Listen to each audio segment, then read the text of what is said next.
Welcome back everyone to Pineleaf Plays the Stormsinger, where I have arrived at the Isle of Dread, and now we need to find a way off. And from what I've heard, before I can find a way off, I am going to need to find 3 items to help remove curses. But before I head out and do that, I have a single point that I wish to allocate an enhancement here, because I've been sitting on the opportunity to get gnomish weapon training probably for quite a while here. I've been avoiding it because I didn't have a short sword, which is what I needed, but I have a short sword now, and I think that it'll be better than the rapier once I take gnomish weapon training, so I'll head over there, accept that, and now what happens if I hover onto there? Now this says there's now 7.15, then maybe I don't understand something properly here, because I would think that the gnomish training will help with that. Or perhaps that's not taken into account on my stats. Perhaps I'll find that out during combat. I have double checked the entry concerning what the base weapon damage is, and yes, it does not take into account any special abilities I have or anything like that, so I think the short sword would be better for me in this scenario. You arrive on the shore of this small island. In the distance, you can see the Kopru's encampment, a fortified stone structure built into a natural rocky enclosure. Just ahead, you spot the man you were sent to meet, Owen Reeve, a former slave who has been freed from the Kopru's mind control. Ooh, this is nasty, and we need to find out what we need to do in order to break the curse over here. Hello there. Greetings. Pinchy, was it? I've been told to meet you here. Before my tether to the Kopru broke, I was forced to work as a guard in this encampment. Attuning to the cursed monolith will be no easy feat. Not only do you have other thralls to fight, but the Kopru themselves will be watching. Not to mention the crab itself, of course. Oh, wait, what? What crab? Oh, yes, the cursed monolith is protected by a gigantic crab imbued with Kopru magic. The ritual has granted the crab the power to shield itself from the monolith from harm. Immobilizing the beast is the only way to disable the curse, but you cannot injure it through normal means. Right, so you're saying that this sword is useless, despite the fact that I went through the trouble of adding an enhancement just to be able to use it more effectively. Or is there something else I need to do? Well, the Kopru have a countermeasure to control the crab if it goes berserk. They have set up ballistae aimed at the creature that are powerful enough to stun the crab and break the Kopru spell. While it is stunned, both the crab and the monolith are unprotected, and the mages need to redo the spell. It doesn't sound like the most secure plan, but the crab is usually pretty docile. I think there was only one time since I had been there that they needed the ballistae. Once is more than enough. Alright, thank you for the advice. Owen Reeves informs you that the curse monolith is protected by a gigantic crab. Yet the Kopru also fear the dark energies protecting the crustacean, and so they have developed a defense mechanism to wrangle the beast. Well, alright, now let's see if I can find a way in order to get to this place. Actually, I think it's through here, right? Yeah. Alright, oh, hello! Alright, you go down, you go down. You approach a group of guards who stand at attention before the gate. When they see you, they charge forward. You mean those dead guards charged forward? I don't think so. Well, if there were a necromancer here, I guess it would be possible. But now, this joyous place, because I have to worry about arming these things. You enter the natural stone enclosure. Inside, you notice 4 ballistas along the perimeter, each aimed at the giant crab. Behind it, you see the cursed monolith, in the hands of a tall statue. You overhear a conversation between a Kopru lieutenant and a guard. Use caution, Says the Kopru. make sure the beast remains calm. The safety of the monolith depends on it. We cannot let it remain unprotected for even a minute. The Kopru suddenly turns toward you. Intruders! We cannot allow them near the ward.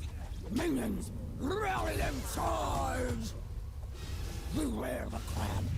We shall detain it after we take care of these foolish outsiders.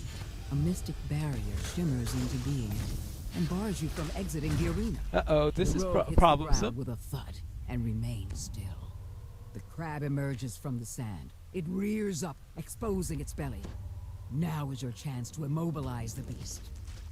The Kopru lieutenant crumbles at your feet. A Kopru officer appears, along with a slew of reinforcements. The crab emerges from the sand. It rears up, exposing its belly. Now is your chance to immobilize the beast. Not if I had to Kopru fight lets out all a these people. garbled cry before slumping into the sand. That's sort of the tricky thing about this A particular... group of reinforcements enters the arena.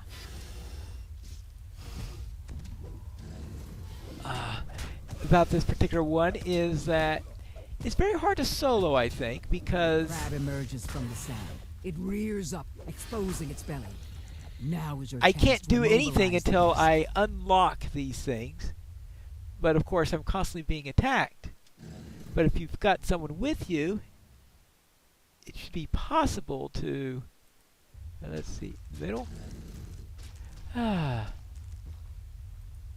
And I'm always forgetting the combination here. The crab emerges from the sand. It rears Right. up, exposing its belly. Okay. Now is your chance to immobilize the And beast.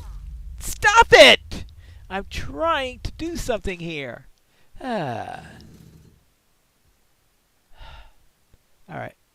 Yeah, I'm always forgetting the The combination. ballista's Oh, arrow got it. clangs into position, Ooh. ready to fire. Is this the right A one? group of reinforcements enters the arena. Well, what if I shoot this? Crab emerges from the sand. It rears up, exposing its belly. No, Now is your that's chance not to number one. immobilize the beast. I lost track of which one's number one, which is number two, which... That's the problem is... I thought these were things were proper... Oh, this is number one. Then what happened when I shot it? Does it have to wait until it gives the message? I guess so. Either that or I got interrupted. Alright, then I Crab have to emerges go with from the two sand. here. It rears up, exposing its belly.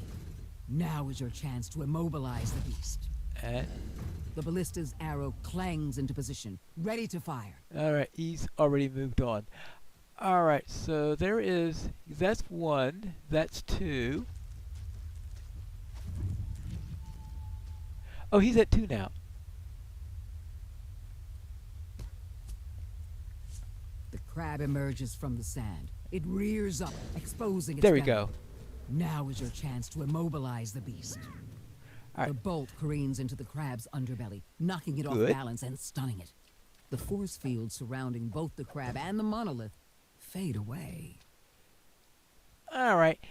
Looks like it isn't as bad near the end because during the early parts of it, it's just impossible to get those things set up. And of course, trying to remember the order of those things, which I've never been able to do.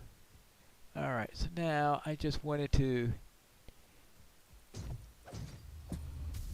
Aha! There we go. I heard a mischief bonus come up. Yeah, 8%. Are there any other things that need to be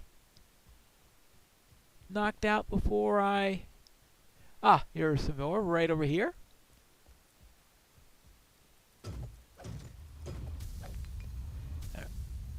Oh, did I actually hit both of them there?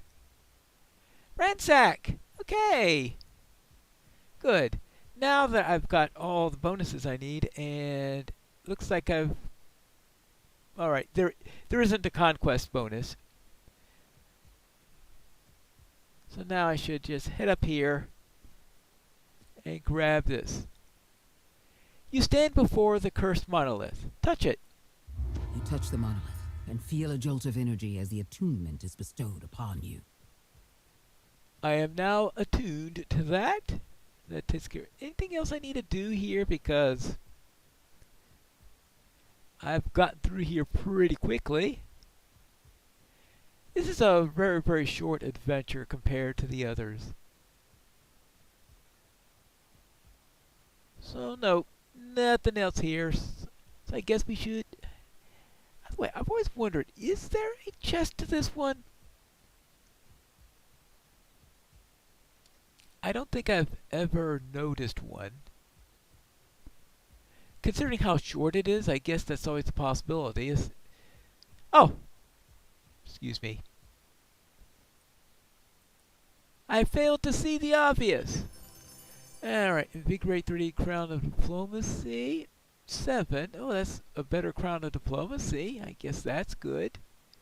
Ruby of reconstruction. Gold. Eyelashes of Grum. Arabic. Oh, so that's sorcerer wizard type stuff. Death. Scroll of death aura. UMD 70%. And heroic deeds. Would probably never use the scroll. So I think it's time for us to leave this place. I have touched the first monolith. I am glad to hear that Owen was able to help. Despite everything, he must be happy that his knowledge could be used for good. Here, take this. A little something for bringing a smile to a friend. Alright. What's useful in here? Shield, no. Shield, no. Morning Star, no. Let's see. 7.88. No, because I'm probably doing about 8.15 with the sword. Nope. Impressive trophy. There we go. We are done with that. Now, let's see about our next adventure. While Crab Island was reachable from the docks, and all we had to do was to go into a boat to start that one, this time we have to travel all the way across the Isle of Dread, heading north, until we find our next location. Now, usually I skip through the trip through the wilderness when I have these adventures here, but since I got a little extra time, I'm going to do the little walk in that area for the ending of this episode, so that we'll be nice and ready at the dungeon to be able to go in for the following one. Now, where are we going? We are going to see what we can find in this place, and I think for now I'll just be heading out north, and eventually I'll just have to be scooting a little bit. Why am I not seeing anything out here? I just thought I'd seen... Ah, here we are. Some saber-tooth cats here. Alright. There we go. And you. There you go. Smile, Smilodon. Now let's head back up there and see what we can find. As I said, heading out north generally, and eventually I hope to be at the right spot. It's been a while on the road. I haven't gotten close to the pirates yet, but I did run into an Ankylosaurus. I just hope I don't get smacked by its spike. Or actually, it's not a spike, it's more like a club on the back there. And we have some Protoceratopses. So we have to deal with them also. Okay, okay. Thanks for the heal. Good. Alright. Now, and we continue. Oh, what do we got here? These are raptors, I presume. I find it interesting that they decided to use old-style raptors, probably the type that would have been noted from back when the original module was made, and that the pet raptor that you get is more of a more modern rendition of a raptor.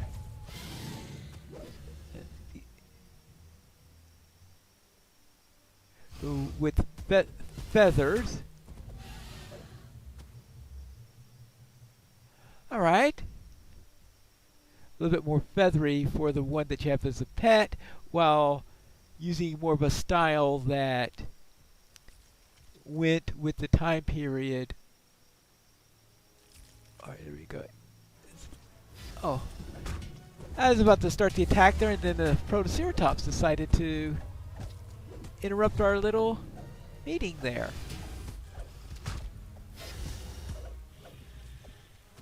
Actually, they do seem to have a bit of a feathery tail there. Definitely not nearly as feathery as the pet you've got there. Maybe it's because of the gray. It's harder to tell from the gray.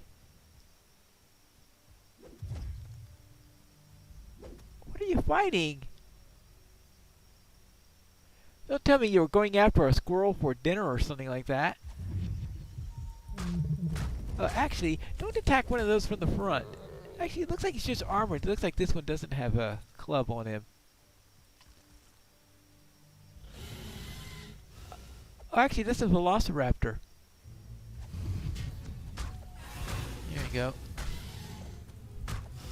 Yeah. Velociraptor. Yeah, raptors. That's why we could skip the griffins. We'll just head on actually a little bit east of north now, because I tended to be bearing a little bit west as I was going along before. Actually, what happens if I do a little bit of an ice storm there? And your turn. Okay, I think I'm doing a nice amount of damage. And perhaps by the time we get there... Oh. Half this island's going to be gone. Now, dread isn't going to be very dreadful if without the dinosaurs, if you keep on killing them. There we go. Up here. And eventually, we shall find... Oh. Well. Griffins. A bit on the mammalian side, but okay.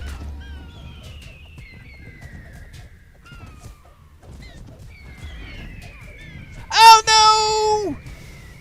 Oh, ah, thank you. Oh, that was close. What went wrong there? Oh, pirates interrupted. No wonder. Ah.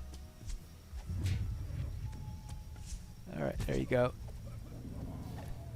Ah, well, that was close. So, with a little bit of hope, we won't have any more close calls like that. Hey, actually, that must mean that we're getting close to Pirate Point, right? Yeah. Actually, I think that's probably more Bullywug territory, but we got to be getting close to the pirates.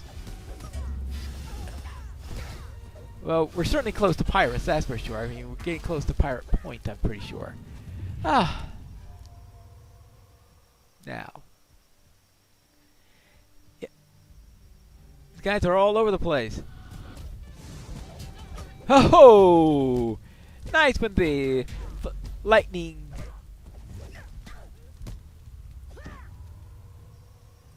comes out from the sky. Let's see. This is Vecna's diary. One of my new discoveries was a new world on the prime material plane. A fascinating place with its own history, its own little gods, its own obscure secrets. A place called Eberron. And we certainly don't want Vecna finding Eberron, that's for sure. And, oh, this way. Ah. Where's this Pirate's Point? Right over here? Well, let's try the bridges and find out. Ah! I have found it. Pirate's Point. It's time for us to do a little plundering here, and that's what we are going to do in the next episode of Piney Plays The Stormsinger.